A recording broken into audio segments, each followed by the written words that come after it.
Et mon commandement, le voici. Aimez-vous les uns les autres comme je vous ai aimé.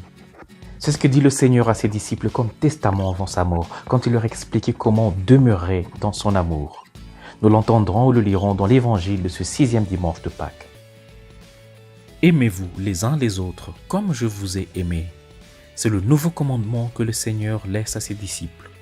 Ailleurs et avant, il répondait à un pharisien en disant « Aimez Dieu et aimez le prochain comme vous-même ».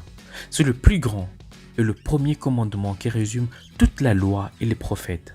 Le critère et la mesure de notre amour pour le prochain changent donc avec le commandement nouveau. Si dans l'Ancien Testament, la référence ou la mesure de l'amour pour le prochain était celle que nous avons pour nous-mêmes, donc notre amour propre, aimer le prochain comme soi-même, dans le Nouveau Testament, le Seigneur demande aux disciples de s'aimer comme lui, Jésus, les a aimés. Il m'arrive peut-être de ne même pas être capable de m'aimer moi-même comme je l'aurais bien voulu.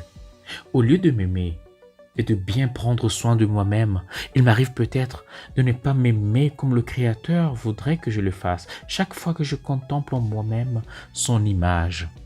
Et au contraire, je me haïsse. Puisque je ne m'accepte pas tel que j'ai été créé. Je déteste ou j'ai honte de mon physique ou de ma couleur. Ou encore, au lieu de m'aimer en prenant soin de moi-même, je me détruis moi-même sans le savoir. Chaque fois que je m'abandonne volontairement dans certaines prisons, qu'elles soient peut-être extérieures, comme des addictions à l'alcool, à la drogue, au sexe, ou des prisons intérieures, comme la haine, la rancœur, l'envie, la jalousie, le refus de pardonner, le désespoir. Alors je me dis, s'il m'arrive donc de ne pas savoir m'aimer moi-même comme Dieu voudrait bien que je m'aime, puisque créé à son image, je comprends que le nouveau commandement que Jésus donne aujourd'hui à ses disciples vient rendre plus parfait notre amour pour le prochain en le prenant lui, Jésus, comme modèle, référence et mesure de notre amour pour nos semblables. Aimer Dieu en aimant le prochain. Dans les exercices spirituels au numéro 230-237, en parlant de la contemplation pour parvenir à l'amour, saint Ignace de Loyola dit que l'amour consiste plus dans les actes que dans les paroles. Ce n'est pas en disant « Seigneur, Seigneur », disait Jésus, qu'on entre dans le royaume des cieux, mais en faisant la volonté du Père. Et la volonté du Père est que nous nous aimions comme le Christ nous a aimés. Saint Jean de la Croix aimait dire qu'au soir de notre vie, nous serons jugés sur l'amour. Et le jugement, nous le connaissons. Tout ce que vous aurez fait à ces plus petits d'entre mes frères, c'est à moi que vous l'aurez fait. J'étais malade, j'étais nu, j'étais étranger, j'étais en prison, etc.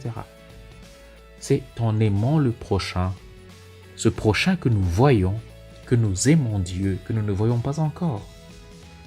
Saint Jean l'apôtre, dit dans sa première lettre, « Si quelqu'un dit « j'aime Dieu » et qu'il haïsse son frère, c'est un menteur. Comment peut-il aimer Dieu qu'il ne voit pas, sans aimer son frère qu'il voit ? La tentation est grande, surtout à notre époque des réseaux sociaux, ou des réseaux, j'aimerais bien les dire, antisociaux, de vouloir aimer et prendre soin de ceux qui sont loin de nous, en oubliant ceux qui sont proches de nous, en commençant par nos familles, nos compagnons. Saint Paul disait dans sa lettre à Timothée, au chapitre 5, verset 8, « Si quelqu'un n'a pas soin des siens, et principalement ceux de sa famille, il a renié la foi. Il est pire qu'un infidèle. » Prie donc avec moi. Seigneur Jésus, donne-moi une connaissance intérieure de ta personne pour t'aimer plus intensément et te servir avec beaucoup plus de zèle à travers mes frères et mes sœurs. Amen. Et que le Seigneur te bénisse et te garde, ta famille et toi-même. Au nom du Père et du Fils et du Saint-Esprit. Amen. Bon dimanche chez vous.